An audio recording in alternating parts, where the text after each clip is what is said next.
যোৰহাটত লিংগভিত্তিক হিংসাৰ বিৰুদ্ধে সজাগতামূলক পদযাত্ৰা।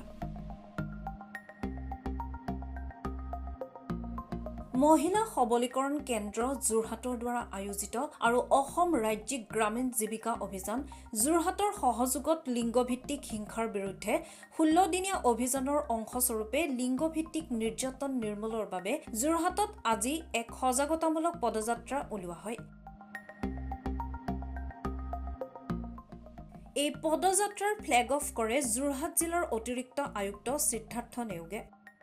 এই পদযাত্ৰা যোৰহাটৰ বৰুৱা চাৰিআলিৰ পৰা আৰম্ভ হৈ যোৰহাট আৱৰ্ত ভৱন হৈ যোৰহাট জিলা পুথিভঁৰালত সামৰণি পৰে।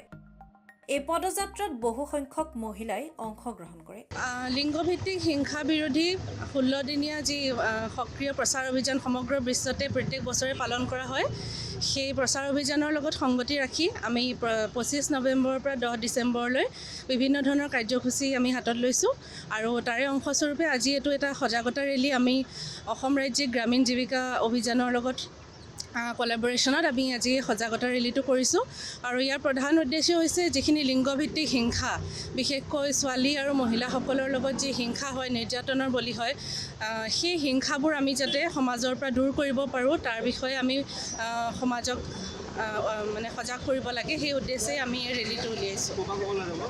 এই ৰেলীটো আমাৰ DC অফিচৰ পৰা আৰম্ভ কৰি পেলাই চাৰ্কিট হাউচৰ ফালেদি গৈ পেলাই থানাৰ সন্মুখেদি গৈ ডিষ্ট্ৰিক্ট লাইব্ৰেৰীত শেষ হ'ব আৰু তাতে অংশগ্ৰহণ কৰিব আমাৰ অংগনবাদী কৰ্মীসকল, মহিলা আৰু শিশু বিকাশ বিভাগৰ ফালৰ পৰা অংগনবাদী কৰ্মীসকল, ছুপাৰভাইজাৰ, আমাৰ মহিলা সবলীকৰণ কেন্দ্ৰৰ সদস্যসকল, ওৱান ষ্টপ চেণ্টাৰ সদস্যসকল, তাৰোপৰি অসম ৰাজ্যিক গ্ৰামীণ জীৱিকা অভিযানৰ তৰফৰ পৰা যিসকল মহিলা আত্মসহায়ক গোট আছে, গোটৰ সদস্যসকলো আহিছে আমাৰ লগত পাৰ্টিচিপেট কৰিব কাৰণে।